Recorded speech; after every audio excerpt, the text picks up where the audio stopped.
વાત કરીએ નાયબ મુખ્યમંત્રી હર્ષ સંઘવીએ પૂરગ્રસ્ત વિસ્તારની લીધી મુલાકાત। સુરતના નિંબાજ, સારોલી અને ડિંડોલી વિસ્તારની તેમણે મુલાકાત લીધી।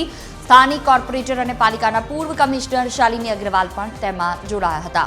વરાછા રોડ ઉપર પોદાર આર્કેડ અને યશ પ્લાઝાની તેમણે મુલાકાત લીધી। અસરગ્રસ્તોના ખબરંતર પૂછી અને નુકસાન બાબતે તાગ મેળવ્યો। પોદાર આર્કેડમાં વેપારીઓને થયેલા નુકસાન બાબતે ચર્ચા કરવામાં આવી છે।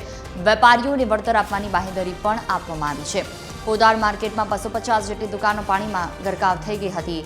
વેપારીઓને અંદાજિત 200 કરોડના નુકસાનની પણ આશંકા છે। વધુ માહિતી સાથે સંવાદદાતા દિવેશ પરમાર ફોનલાઈન પર જોડાયા છે। દિવેશ, કેવા પ્રકારની સ્થિતિ? નાયબ મુખ્યમંત્રી હર્ષ સંઘવી જેમણે સુરતના અનેક એવા વિસ્તારો કે જે પાણીના કારણે ગરકાવ થઈ ગયા કે નુકસાન થયું ત્યાં મુલાકાત લીધી, શું વિગતો?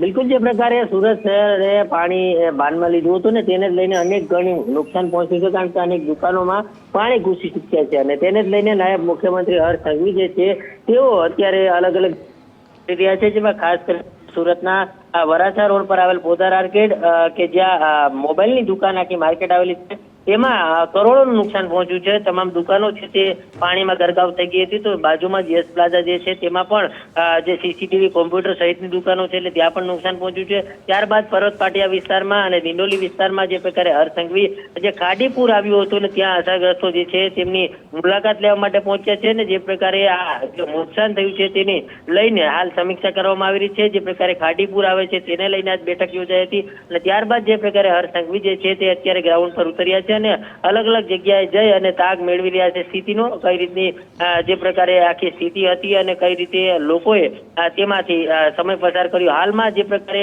આ આખી સ્થિતિ થઈ હતી તેને કઈ રીતે તેમને પહોંચી વળાય અને કઈ રીતે આગામી સમયમાં તેમનું ધ્યાન રાખી શકાય જેથી કરીને સ્થિતિ ન પહોંચે તે માટેની તમામ તકેદારીના ભાગરૂપે હાલ હર્ષ સંઘવી જે છે તે અલગ અલગ વિસ્તારોની મુલાકાત લઈ રહ્યા છે।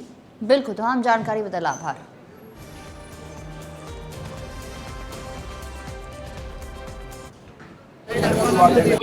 તમે સૌ લોકો જે કોઈ સામગ્રી નિકાલો કે નુકસાન થયું હોય તેનો એક મોબાઈલથી બી વિડીયોગ્રાફી બધી લઈ રાખજો। હમણાં આખી એક સર્વેની ટીમ અહીંયા આવી રહી છે તાત્કાલિક। એ સર્વેવર થોડે બેસીને જરાક મદદ કરજો। વકીલ સાહેબ તમે બધું તૈયાર કરાવવાનું બધાને કહેજો જરા। અને મહેન્દ્રભાઈ સંકલન કરીને તમે લોકો સાથે મળીને કોને શું નુકસાન છે શું નથી, એના સિવાય કોઈની પાસે મોબાઈલ રિપેરિંગમાં આવ્યો હોય, કોઈ હેરાનગતિ હોય, કોઈ અમાનવીય વ્યવહાર કરે તો એસીપી પીકે પટેલ અને એમને મેં કહ્યું છે તમે લોકો સાંજે બેસીને એક મીટિંગ કરી લેજો આજે। અને કાલે તમને પાછા કલેક્ટર ઓફિસ તમારામાંથી 5 જણ મહેન્દ્રભાઈ અને બીજા આગેવાનો જોડે કલેક્ટર ઓફિસમાં બોલાવશે। હું પોતે ત્યાં બેસીશ અને આપણે લોકો શું કરી શકીએ એની વ્યવસ્થા કાલે બેસીને કરશું।